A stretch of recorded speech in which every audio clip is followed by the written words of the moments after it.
अस्सलाम वालेकुम स्टूडेंट्स, मेरी इस वीडियो में exercise 5.1 class 7 question number 4 and 5 के पार्ट्स हम लोग सॉल्व करेंगे। लेकिन उससे पहले मेरे चैनल को सब्सक्राइब नहीं किया तो आप लोग सब्सक्राइब कर लें और बेल आइकन पर क्लिक कर दें ताकि नेक्स्ट वीडियो अपलोड होते ही आपको नोटिफिकेशन मिल जाए।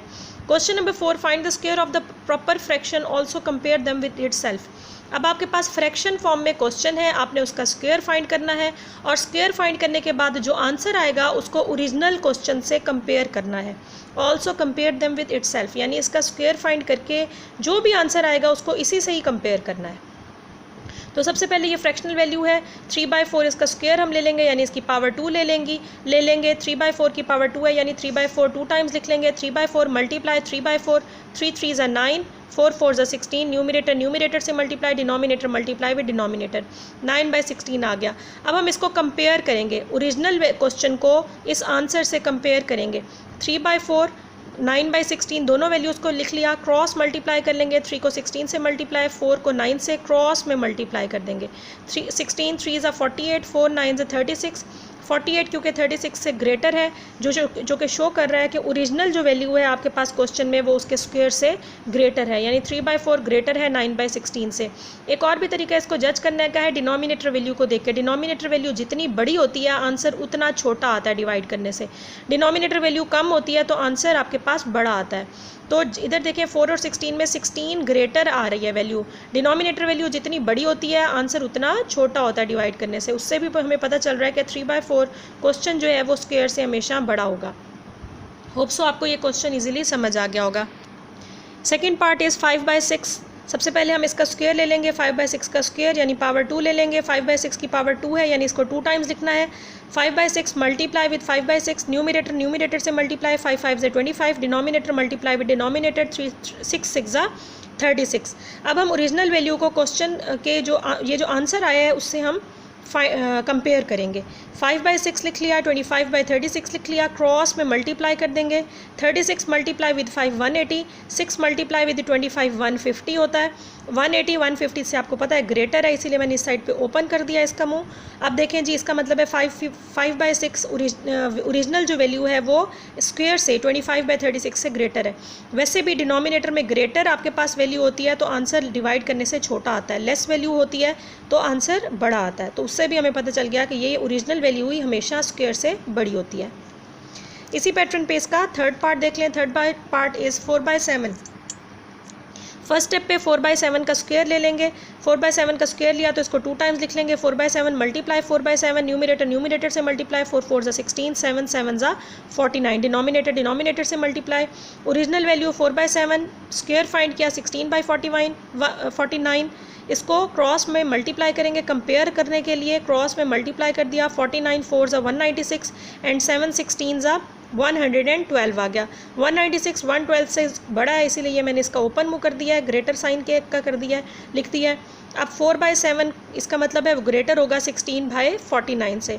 वैसे भी हमें पता चल रहा है डिनोमिनेटर में जो बड़ी वैल्यू होती है वो उसका आंसर हमेशा छोटा आता है डिवाइड करने से। तो 4/7 ग्रेटर है 16/49 से। इसी पैटर्न पे इसका फोर्थ पार्ट देख लें। 1/7, फर्स्ट स्टेप पे 1/7 का होल स्क्वायर फॉर्म में लिख लिया यानी 2 टाइम्स लिख लिया। 1/7 मल्टीप्लाई 1/7, 1 1 ज़ा 1 आ गया, 7 7 ज़ा 49।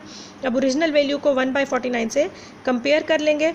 1/7 को 1/49 से हमने कंपेयर कर लिया। 49 को 1 से क्रॉस में मल्टीप्लाई किया, 49 1 ज़ा 49, 7 1 ज़ा 7 आ गया। 49 7 से ग्रेटर है, इसका मतलब है ओरिजिनल वैल्यू उसके स्क्वायर से ग्रेटर है। 1/7 ग्रेटर है 1/9 से।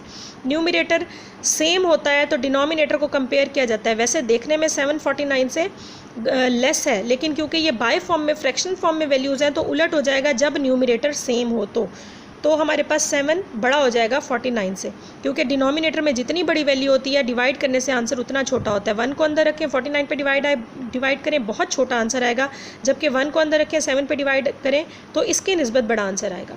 अब देखें जी क्वेश्चन नंबर 5 इसी पैटर्न पे। Find the squares of decimals and compare them with itself. अब पिछले क्वेश्चन में हमने फ्रैक्शनल वैल्यूज़ का स्क्वायर लेना था और फिर हमने उसको कंपेयर करना था। इस क्वेश्चन में हमने डेसिमल्स यानी पॉइंट वैल्यू का स्क्वायर लेना है और फिर उसको कंपेयर करना है आंसर से।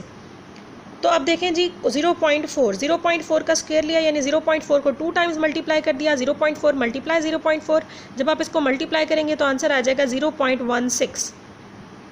अब ओरिजिनल क्वेश्चन को 0.16 से कंपेयर करें, यानी आंसर जो आया है आपके पास उससे कंपेयर करें 0.4, 0.16। तो देखें पॉइंट से पहले तो 0 ही है दोनों में, लेकिन पॉइंट के बाद इधर फर्स्ट वैल्यू 4 है, जबकि पॉइंट के बाद इधर फर्स्ट वैल्यू 1 है। तो 4 ही ग्रेटर हुआ ना 1 से, एक वैल्यू का एक से कंपेयर हो रहा है, इसके आगे और कोई वैल्यू नहीं है। तो 0.4 इज़ ग्रेटर देन 0.16। आगे आप देखें अगर इसको राउंड ऑफ भी करके लिखें तो ये 2 बन जाएगी, फिर भी ये 4 से लेस ही है।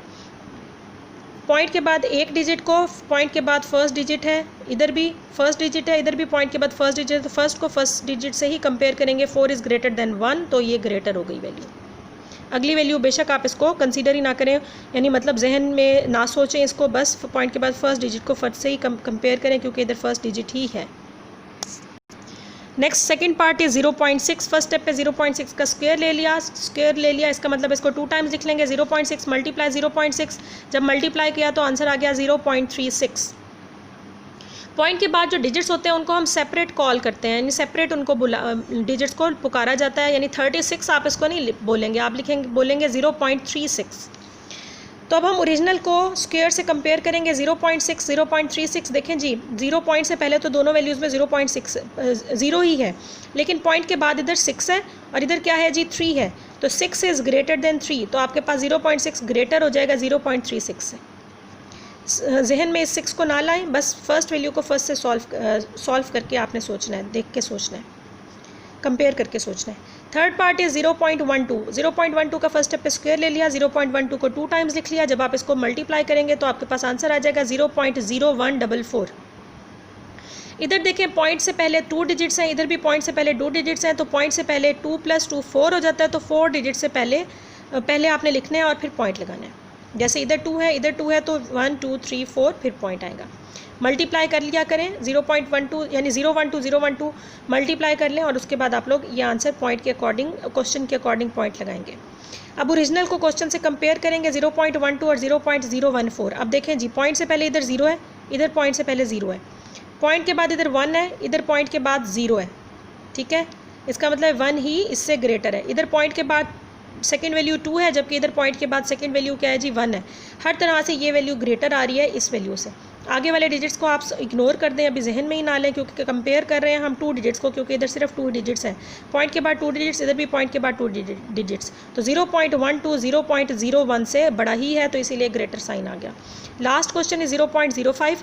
फर्स्ट स्टेप पे इसका स्क्वायर ले लिया, 2 टाइम्स लिख लिया, 0.05 मल्टीप्लाई 0.05, मल्टीप्लाई करने से आंसर आ रहा है 0.0025। 5 5 से 25 होता है, 0 0 से मल्टीप्लाई होकर 2 टाइम्स 0 हो गया। ये वैसे भी देखने में पता चल रहा है। अब ओरिजिनल को आंसर से कंपेयर कर लिया, 0.05 0.0025 से कंपेयर करेंगे। इधर 2 डिजिट्स हैं, हम सिर्फ 2 डिजिट्स को ही देखेंगे, अगले 2 डिजिट्स को इग्नोर कर देंगे।